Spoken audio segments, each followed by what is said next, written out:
This deck is by far the best deck that you can play right now to climb to Master 1.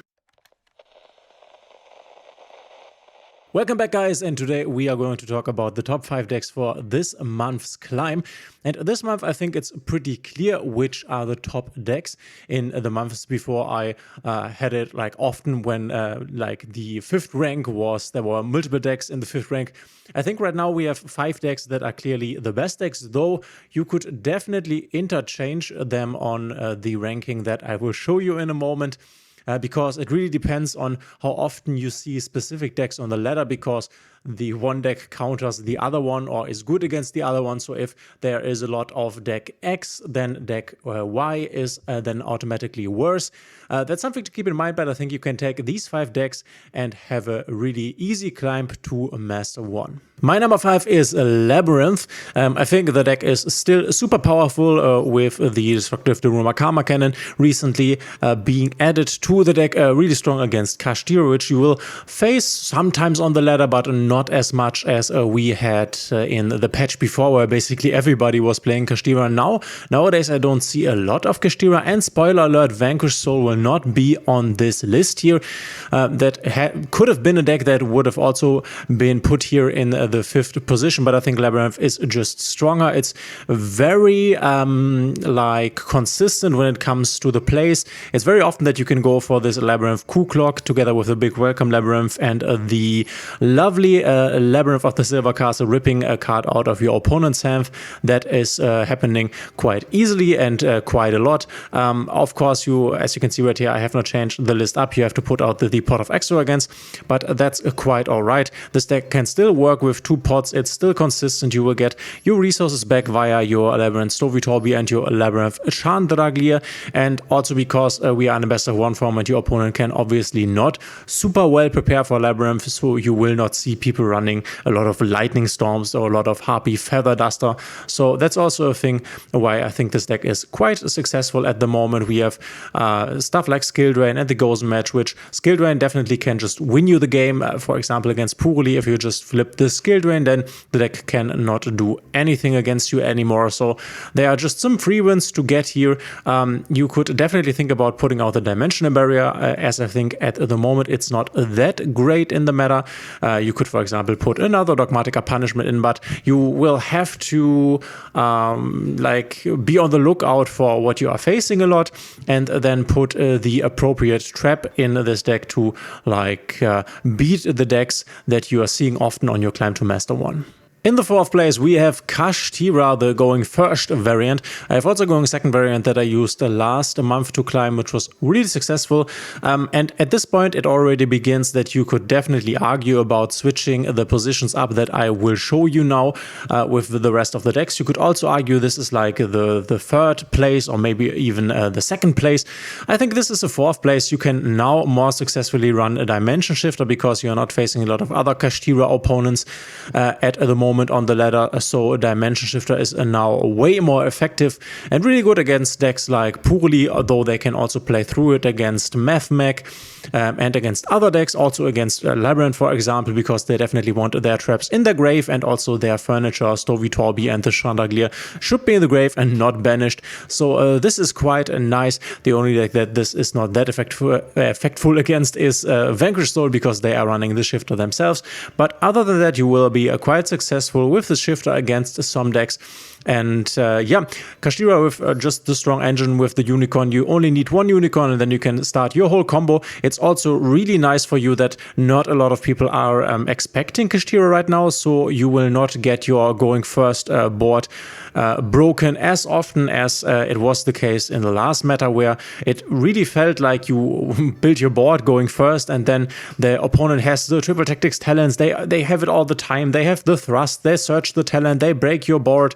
They have evenly matched. They have stuff like Dark Ruler and such cards. And at the moment, I have the feeling that cards like Triple Tactics Thrust are definitely not played a lot, and also Talents is not a card that a lot of people have in their deck, at least not like at free, like it was before when everybody was playing Kashtira, because with the talents alone, you can obviously break Kashtira. So I think this deck has a way better option now, a way better game, a way better play on the ladder at the moment. Though I still think that it is worse than the decks I will show you in the next positions. At number 3, we have a Dragon Link, an old deck that has been around for a while now and has over time gotten new support, and I think this is still one of the strongest decks, especially now that the Bestials are again better, because of course if a lot of Kashtira opponents are running around, then the Bestials are not really that great, because you cannot banish anything, you cannot target anything, and you can't interrupt them with the Bestials. But now that for example MFMC is on the ladder quite a lot and it's quite strong, definitely at the strongest points that the deck MFMC will ever be, until we probably will see the MFMC Circular going to 1. But you can definitely disrupt MFMC with the Bestials a lot. Of course, you can banish the cards that they want to use for their MFMC Super Factorial, which is their strongest play in the deck. And so running a big package of Bestials is really impactful at the moment, which is why Dragon Link is really strong and really nice. It's also really nice against Labyrinth, banishing the boss monsters or the Labyrinth Ku Clock.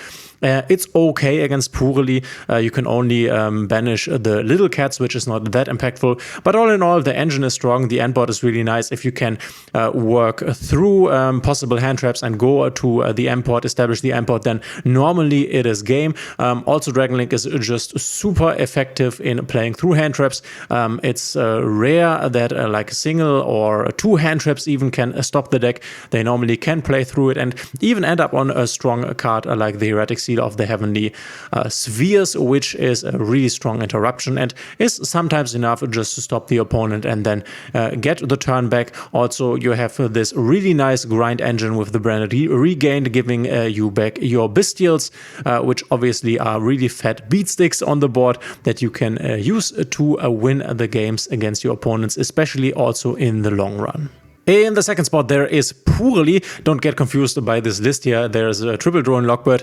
This was a list I used for a tournament. Normally, I would not play a triple drone Lockbird here, though you could if you wanted to. Purely at its strongest point at the moment, I think, with triple Delicious Memory and triple Sleepy Memory, even though we are missing the little cat that goes with the Sleepy Memory at the moment. I think in the future we will get the little cat that goes together with the Sleepy Memory, but then probably the Delicious Memory will go to 1 or something like that, and the Delicious Memory having these at 3 is really impactful. You can run stuff like the Dark World engine that you see here. You could also run more hand traps. This is really nice about the deck. There's a lot of space for potentially more hand traps. You could run more infinite impermanences. You could run Nibiru's if you wanted to, which is also really effective against MFMC, a deck that is on the ladder at the moment quite a lot right now. And yeah, it's just Purely. You have your end boss monster, which a lot of decks don't really have answers for, and thereby you can just go for the Ex-Purely Noir, set it on the field, and then you could also potentially just sit on the deck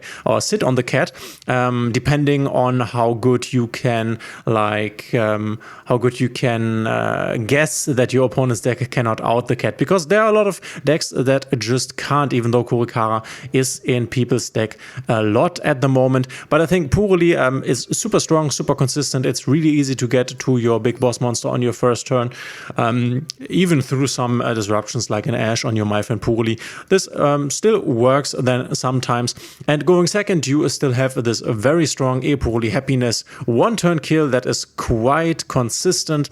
And even if you can't kill your opponent on the second turn, you can still use your Zeus, clear the entire board, use your Purely Happiness, clear the whole monster line of the board, and then also make once again another Ex-Purely Noir big cat that is enough to disrupt your opponent. Also, the grind game together with the drawing on your opponent's standby phase, possibly like 6 times. That's just amazing. This deck is really powerful and is at one of the strongest points that it will ever be in this current iteration that you can see here.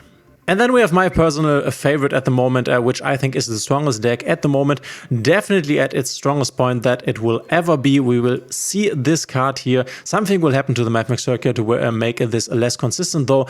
The thing is, at the moment, I played this a lot, and I have the feeling, I always had the feeling that I basically always have my MFMC circular, but now with the Firewall Defensor, also 3 copies here, I have the feeling that I cannot not get to my MFMC circular, because you have the MFMC circular, you have the Firewall Defensor, you have triple Signet Mining, you have triple Small World, and that's not all, because all that you need to get to your MFMC circular, if you don't have any of these 12 cards here that I just mentioned, is you have to get to your Prime MFMC Labyrinth, which you can by just having 2 level 4 monsters, which is really not hard. For example, you could have like 2 Diameters in hand and then a Signet Mining, and then use Signet Mining to drop 1 Diameter and revive him with the other Diameter, and then you have 2 level 4 monsters.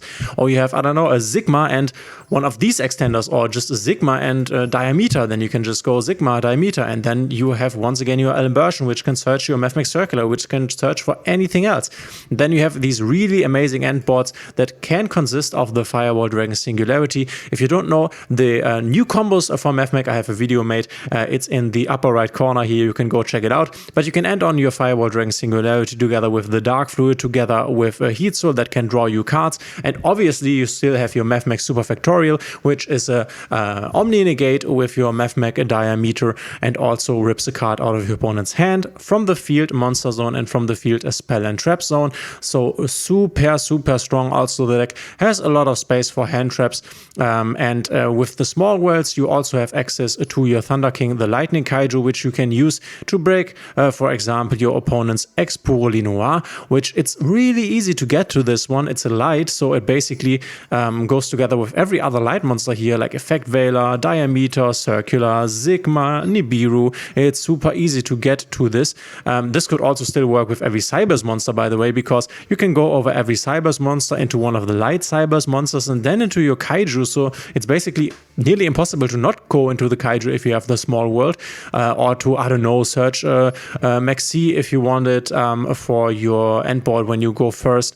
It's just so strong. And the other thing is that you have this going second combo that you can kill your opponent with the Access Code Talker. And always keep in mind that you only need 3 bodies to have this double Access Code Talker attack combo ready. So it's enough to have, if your opponent clears everything that you built on your first turn, and then you have no cards on the board whatsoever and no hand cards, and you just draw a Circular or just draw a Diameter, given that you have one other MFMC in the grave, that's enough. That's enough to kill your opponent completely with the Access Code Talker line. Obviously, that also has the condition that the Access Code Talker has enough effect activations to destroy opponent's cards, so he can attack 2 times. But the deck is so strong going first, it's really strong going second, and has not a lot of weaknesses. The only ones I mentioned before would be the Bestials and stuff like DD Crow to remove the MFMC guys when you activate your Super Factorial. That's really tough. Also, when your opponent throws a MFMC, then you basically have to end your turn, because there's nothing impactful that you can go into. Then you have your MFMC Circular on the board and your opponent has drawn a card because of MFMC. And then what? Because everything that you could do would require you to special summon even more, and then you might be able to end up on a Heat Soul to draw 2 cards, but by that point your opponent has already drawn like 3 or 4 cards that you would need to give him. So that's one thing that definitely is bad for this deck. So I would definitely think going double Called By and a Crosser Designator is super important to be able to dodge this. Yeah, so this deck list also, by the way, works pretty well. I've played this a lot. You need the Dotscaper and the Nabla you need the Nabla if you want to play the Defensor, and you need the Dotscaper if you want to go or be able to go into the big end board together with the Heat Soul here. But as I said in the guide, there's everything that you need to know. And that's the thing, right? If that's what I talked about in the beginning of the video. If, for example, a lot of people would now play again Kashtira, so if you would face a lot of Kashtira decks, then you would definitely see MFMC going down in the usage percentage a bit, because the Kashtira matchup for MFMC is not that great. Kashtira has this everything goes to the banished pile with the Kashtira Arise Art, which is really bad for MFMC. You want your stuff in the graveyard. Obviously, you can use your Thunder King, the Lightning Kaiju, to basically kill the opponent opponent's Arisat, but then there's still the Shangri-Ira that locks your zones, and you definitely need your zones. Just for example, if your opponent locks the zone under your extra monster zone, then cards like the Link Decoder, which only have an arrow pointing down, are basically useless. So against Kashtira, this is really tough, the matchup, but there are not a lot of Kashtira players on the ladder right now, so MFMC can definitely thrive. But if people would play more Kashtira, then people would play less MFMC. Then Dragon Link would be worse, because Dragon Link is not that great against Kashtira and is great against MFMC. So you can see that depending on what decks are played a lot, you can definitely make an argument to switch up the places that I showed you on the list. But I think in terms of raw power, which these decks have at the moment at their current iteration, the list stands for me. I think it's correct. But guys, let me know in the comments what you think. Would you change up some places? What are your experiences? I would have loved to put Vanquish Soul also on the list, because it's a cool new deck that I also really like. But I think it's really inconsistent and not that strong, and definitely not stronger than any other deck on the list that I've mentioned here. Let me know in the comments what you think. Thanks for being here. If you like my content, please consider subscribing, hitting the thumbs up and the notification bell, and we will see each other in the next one.